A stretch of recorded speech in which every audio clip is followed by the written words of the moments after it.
capitale du Soudan. Pays déchiré par la guerre civile depuis plus d'1 an. Dans le plus vieux marché de la capitale, pas un bâtiment n'a été épargné par les combats entre l'armée soudanaise et les milices des forces de soutien rapide. Des milliers de Soudanais ont vu leurs maisons détruites ou pillées par les milices. Alors, des civils comme Mohamed et ses amis ont décidé de s'engager dans l'armée pour se battre. Ces jeunes avaient fait la révolution contre les militaires, mais avec la guerre, les exactions des milices les ont poussés à prendre les armes. Toutes ces destructions faites par les forces de soutien rapide nous ont mis en colère. C'est pour ça que nous avons pris les armes. Nous ne pouvons pas accepter que cela soit fait à notre pays. Je préfère détruire ces lieux en combattant les paramilitaires plutôt que de les laisser piller et ravager. Quand nous aurons gagné cette guerre, nous rendrons les armes pour reconstruire notre pays. Depuis 2023, plus de la moitié des habitants de Khartoum ont quitté la ville. À l'hôpital Al-Boulouk, seul hôpital pédiatrique de la capitale, le docteur Moufaddal est témoin de cette crise humanitaire sans précédent. Voici la pesée quotidienne pour les enfants malnutris. Pour surveiller leur évolution, nous les pesons tous les jours. Au Soudan, 100 personnes meurent de faim chaque jour. Si rien n'est fait, les organisations internationales alertent sur le risque imminent d'une famine à grande échelle. Si ce sont les cas de malnutrition que nous voyons à Omdurman, je suis persuadé qu'il y a de nombreux cas dont nous n'avons pas connaissance et beaucoup d'enfants qui n'ont pas accès aux soins médicaux. Avec la poursuite des combats, les civils sont déplacés et n'arrivent plus à se nourrir. On a fui à Managil. De là, on est allé à Sabil Ombada. On n'a ni argent, ni nourriture. Ma fille est malade, alors on est venu ici. On n'a plus de maison. À cause de la guerre, je n'ai plus de travail. Comme Iman, 11 millions de Soudanais ont été déplacés de leur maison. Dans cette école du nord de la capitale, les habitants de Touti, un quartier à seulement 2 km de là, ont traversé le pays pour se réfugier ici. Khalid a fui avec ses 3 enfants. Je suis parti de ma maison seulement avec ce petit sac, rien de plus. C'est très dur d'exprimer ce que je ressens. Être forcé de quitter sa maison, trouver un endroit en sécurité et penser à sauver tes enfants. Le quotidien des enfants de Khalid a été bouleversé par la guerre. Sans école, déplacés à de multiples reprises, ils passent leur journée enfermés entre ces murs, à jouer sur leur téléphone. Tu as eu peur quand l'avion de chasse est passé au-dessus de Touti ? Oui, je me souviens une fois, j'étais sur le toit quand ils ont commencé à bombarder et à tirer des balles. C'était tout près de moi. Mon père est venu me chercher et m'a mis à l'abri. La maison de Khalid n'est pourtant qu'à quelques kilomètres à l'horizon, mais son retour, comme celui de millions de Soudanais, reste très incertain. Sur le lac Kivu, le port de Kituku est paralysé. Le gouvernement congolais a suspendu le trafic entre Goma et Minova depuis le tragique naufrage d'un bateau le 3 octobre qui a fait entre 30 et 60 victimes selon les sources. Une équipe de plongeurs locaux s'efforce de localiser l'épave du bateau et de retrouver les corps des disparus. Le bilan provisoire de ce naufrage est de 34 morts, 80 rescapés et plusieurs disparus dont le nombre n'est pas connu.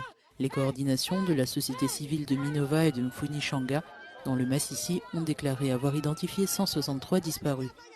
Sous pression, les autorités devraient envisager de mettre en place des solutions durables pour garantir la sécurité des voyageurs.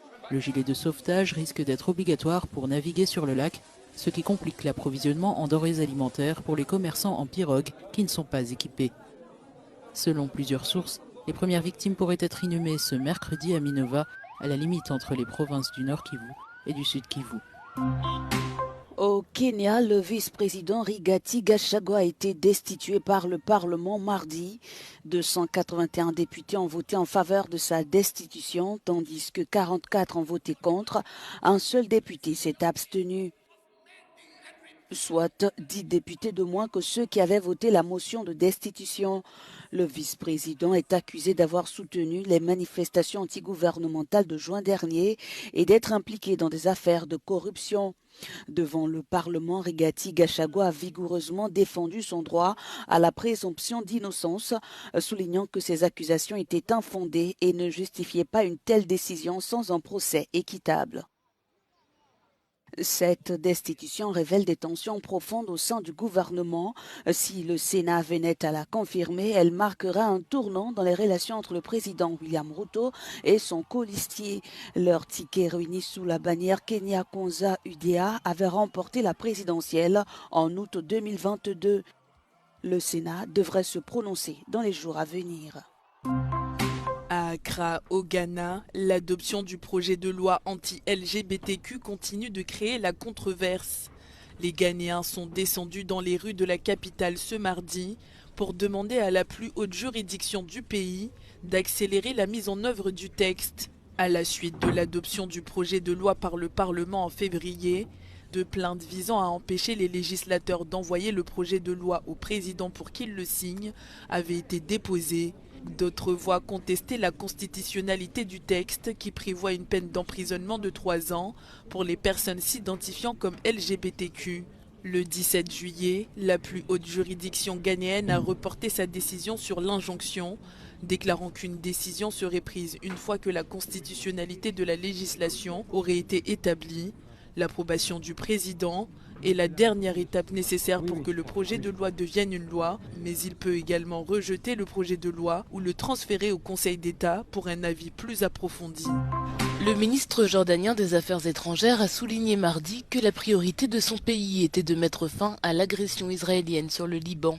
Ayman Safadi s'est exprimé lors d'une visite en Égypte où il a rencontré son homologue égyptien Bader Abdelhati pour des entretiens au cours desquels les deux hommes ont abordé le conflit entre Israël et le groupe militant basé au Liban, le Hezbollah. La priorité est d'arrêter l'agression israélienne sur le Liban, puis de mettre en œuvre l'initiative annoncée par le Premier ministre libanais au sein du gouvernement intérimaire afin d'appliquer pleinement la résolution 1701. C'est la priorité actuelle et c'est ce qui permettra de progresser vers le maintien de la stabilité et la prévention d'une escalade régionale plus importante. En vertu de la résolution 1701 du Conseil de sécurité des Nations Unies qui a mis fin à la guerre d'1 mois entre Israël et le Hezbollah en 2006, les militants devraient se retirer au nord du Litani et les forces armées libanaises devaient patrouiller dans la région frontalière avec les forces de maintien de la paix des Nations Unies. Nous poursuivons nos efforts arabes pour parvenir à un cessez-le-feu dans la bande de Gaza et mettre fin à l'agression brutale d'Israël dans la bande de Gaza et à l'agression contre les civils palestiniens en Cisjordanie. Après qu'Israël a lancé une invasion terrestre dans le sud du Liban, bombardant des cibles du Hezbollah la semaine dernière, le Hezbollah a tiré un nouveau barrage de roquettes sur Israël mardi avec pour objectif de maintenir la pression qui a forcé des milliers d'Israéliens à quitter leur maison près de la frontière libanaise. Près de 17 millions d'électeurs sont attendus dans les urnes ce mercredi 9 octobre au Mozambique pour élire le prochain président ainsi que 250 membres du Parlement et des assemblées provinciales. 4 candidats ont fait campagne pour apporter des changements dans le pays dont la population subit les conséquences de l'insurrection djihadiste qui opère dans le nord et des conditions climatiques extrêmes telles que les inondations. Nous espérons un nouvel avenir, un avenir meilleur. Nous voulons sortir des phases que nous avons déjà traversées. Nous voulons que le nouveau gouvernement apporte le succès. Plus d'1,3 million de personnes ont été forcées de fuir leur foyer à cause de l'insurrection, tandis que des millions d'autres ont été confrontés à de graves pénuries alimentaires dues à la sécheresse. Si le président élu crée les meilleures conditions que nous demandons depuis longtemps, je pense que les gens seront très heureux. Le Front pour la libération du Mozambique, ou Frelimo, au pouvoir depuis l'indépendance du pays, a désigné l'ancien présentateur de télé et de radio Daniel Chapo comme candidat. Selon les observateurs, sa vraie menace est le candidat indépendant Venancio Mondlane, ancien candidat du parti d'opposition historique, la Renamo, et très populaire auprès de la jeunesse mozambicaine.